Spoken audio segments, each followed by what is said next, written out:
Hello friends, recent గా రామ్ పోతినేని గారిది Andhra king తాలూకా movie trailer అయితే రిలీజ్ అయింది. ఎలా ఉందనే దానిపైన ఈ రోజు మనం మాట్లాడుకుందాం మన వీడియోలో. అయితే గత కొన్ని సంవత్సరాల నుంచి రామ్ గారికి సరైన హిట్ లేదు.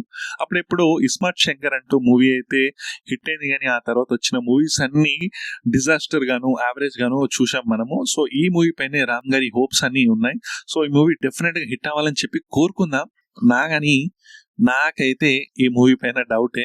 ఎందుకంటే మూవీ ట్రైలర్ అయితే చాలా ప్రిడిక్టబుల్ రొటీన్ స్టోరీ, ఈజీగా గెస్ చేయొచ్చు, పెద్దగా ఏముండదు, కంప్లీట్ నార్మల్ స్టోరీ. ఇది ఏంటంటే ఒక వీరాభిమాని తన అభిమానించే హీరో కోసము ఎంతలా పరితపిస్తాడు, ఎంతలా ప్రేమిస్తాడు అనేది మూవీ యొక్క కాన్సెప్ట్. ఫ్యాన్ వార్స్ ఉంటాయి ఇందులో. తన అభిమానించే హీరోని ఎంత ప్రేమిస్తాడు, తన మూవీ వచ్చినప్పుడు థియేటర్ ని ఎలా ముస్తాబ్ చేస్తాడు, టికెట్ల కోసం ఎలా తప్పిస్తాడు, టికెట్లు దొరకకపోతే థియేటర్ ని పలగొట్టడం కానివ్వండి, మూవీ పైన పాజిటివ్ గా రాకపోతే ఫ్యాన్ వార్ జరగడం కానివ్వండి, ఇలా కంప్లీట్ గా ఒక హీరో కోసమే జీవించే క్యారెక్టర్ లో రామ్ గారి క్యారెక్టర్ అయితే ఉండబోతుంది. సో ఇందులో రామ్ గారి కంటే కూడా హీరో క్యారెక్టర్, అంటే హీరో క్యారెక్టర్ ఈ మూవీలో ఆంధ్ర కింగ్ గా ఉపేందర్ గారిని మనం చూడబోతున్నాం. ఉపేందర్ గారి వీర అభిమానిగా రామ్ గారిని మనం చూడబోతున్నాం. ఇందులో హీరోయిన్ గా భాగ్యశ్రీ భోస్లే గారు యాక్ట్ చేయడం అయితే జరుగుతుంది. సో కంప్లీట్ గా హీరో మొత్తము ఆంధ్ర కింగ్ కి వీరాభిమానిగా ఉండడము, మూవీలో ఫ్యాన్ వార్స్ ఇవన్నీ ఇలానే ఉంటాయి. మూవీ యొక్క కాన్సెప్ట్ ఎంతలా హీరో ప్రేమించాడు అనేది, తన లైఫ్ ని కూడా పట్టించుకోకుండా తన అభిమాని హీరో గురించే పట్టించుకోవడం అనేది మూవీ యొక్క కాన్సెప్ట్. అయితే ఇందులో ఒక లవ్ స్టోరీ ఉంటుంది. హీరోయిన్ కూడా నీ లైఫ్ ని ఎప్పుడు నువ్వు స్టార్ట్ చేస్తావు, ఎప్పుడు ఈ మూవీస్ అయినా అంటూ తనని చేంజ్ చేయడానికి ట్రై చేస్తుంది. దీంతో పాటు తన ఫ్రెండ్స్ కూడా లైఫ్ అంటే కేవలం మూవీసే కాదు, లైఫ్ అది వేరు, అది రియాలిటీకి చాలా దూరంగా ఉంటుంది అని చెప్పే ప్రయత్నం చేస్తారు. కానీ హీరోకి అది అర్థం అవ్వదు. అది తనకు క్రిటికల్ సిచ్యువేషన్ వచ్చినప్పుడు అది అర్థం అవుతుంది. అక్కడి నుంచి హీరో ఎలా చేంజ్ అయ్యాడు, ఆ తర్వాత ఆంధ్ర కింగ్ తాలూకా, అంటే హీరోకి ఎవరు దగ్గర ఉండరు, హీరో లవ్ స్టోరీ ఉంటుంది. కానీ నాకు ఇందులో ఏమనిపిస్తుంది అంటే భాగ్యశ్రీ భోస్లే గారు ఆ థియేటర్ ఓనర్ మురళి గారు అయితే యాక్ట్ చేయడం జరిగింది. వారి కూతురు అనుకుంటా. సో తను వెళ్ళి తన కూతుర్ని ప్రేమిస్తున్నానని చెప్తే, ఆఫ్టర్ ఆల్ నువ్వు ఎంత అని చెప్పి రామ్ గారిని కొట్టడం జరుగుతుంది.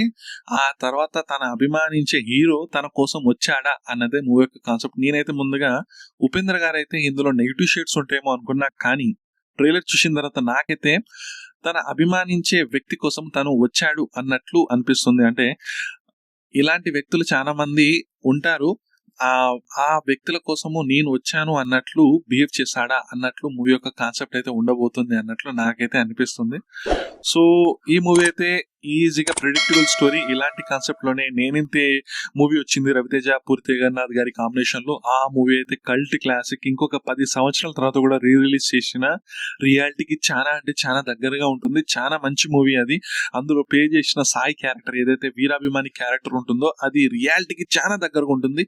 అభిమాన హీరో ఒకవేళ మూవీ నడవకపోతే డెఫినెట్ గా ఆ మూవీని హిట్ చేయడం కోసం ఇంట్లో ఉన్న డబ్బుని తీసుకెళ్లి తాకట్టు పెట్టి, చెల్లి పెళ్లి కోసం దాచుకున్న డబ్బుని తాకట్టు పెట్టి, ఆ తర్వాత ఆ డబ్బులు లాస్ అయిన తర్వాత తను ప్రాణాలు అర్పించడము, ఫ్యాన్ వార్డ్స్ చాలా రియలిస్టిక్ గా తీశారు. ఆ మూవీ ఇప్పుడు కాదు కదా, ఇంకొక 10 సంవత్సరాల తర్వాత రిలీజ్ అయినా కూడా బిగ్గెస్ట్ హిట్ అవుతుంది ఆ మూవీ. అంత బాగుంటుంది, అది కల్ట్ క్లాసిక్ లా ఉంటుంది. ఆ టైంలో పెద్దగా ఆడలేదు, కానీ ఆ తర్వాత నిజంగా కల్ట్ క్లాసిక్ లాంటి మూవీ.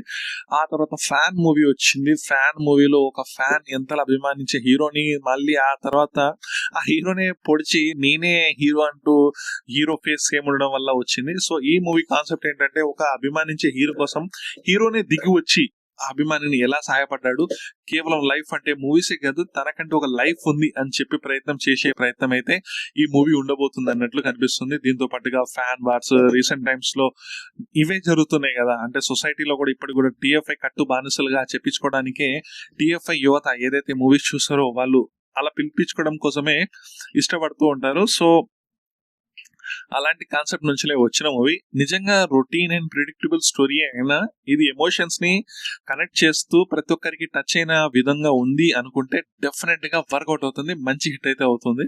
సో చూద్దాం మరి మూవీ రిజల్ట్ ఎలా ఉండబోతుంది అనేది. మీరు మాత్రం మన ఛానల్ ని లైక్, షేర్, సబ్స్క్రైబ్ చేయండి. మీరు చేసే సబ్స్క్రైబ్ నాకు ఎంతగానో బూస్టప్ గా ఉంటుంది. అండ్ దీనిపైన మీ ఒపీనియన్స్ ని కామెంట్ రూపంలో తెలియజేయండి. Thanks for watching guys. Next వీడియోలో మనం మళ్ళీ కలుద్దాం. అంతవరకు by bye friends. Thanks for watching. Signing off.